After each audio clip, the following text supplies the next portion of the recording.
TV serial की सास बहू की कहानी। रागिनी अपने सोफे पर आराम से बैठी, हाथ में चाय का कप थामे टीवी सीरियल देख रही थी। सीरियल में सास और बहू के बीच का झगड़ा अपने चरम पर था।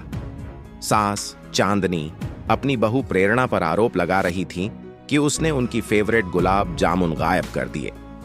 बहू प्रेरणा ने भी पलटकर जवाब दिया, मां जी, मैंने तो आपको कहा था कि गुलाब जामुन कम खाया करो, डॉक्टर ने मना किया है। चांदनी गुस्से में लाल पीली होकर बोली, तू मुझे सिखाएगी क्या खाना और क्या नहीं? मैंने तेरे जैसी बहू कभी देखी ही नहीं। प्रेरणा भी पीछे नहीं रही, उसने ताना मारा, आपने जैसी बहू देखी होती वो तो इस घर में टिकती ही नहीं। फिर सीरियल में तीसरी एंट्री हुई, पड़ोसन माया की।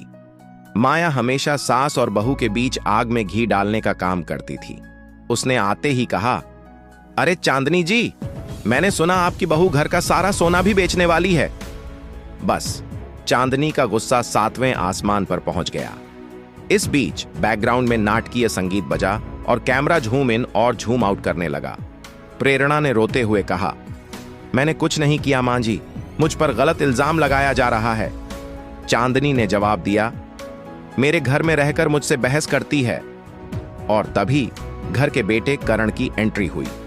करण ने आते ही कहा, मां और प्रेरणा, क्या आप दोनों का झगड़ा कभी खत्म नहीं होगा?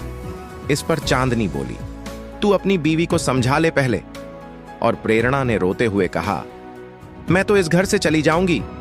टीवी पर यह सीन देखकर रागिनी हंस पड़ी। उसने चाय का आखिरी घूंट लेते हुए सोचा, ये सास बहू वाले सीरियल कभी बोरिंग नहीं हो सकते। तभी उसकी असली सास ने रसोई से आवाज लगाई, बहू, चाय खत्म हो गई, जल्दी से और बना दो। रागिनी ने सोचा, टीवी सीरियल की सास बहू को छोड़ो, असली लड़ाई तो यही है।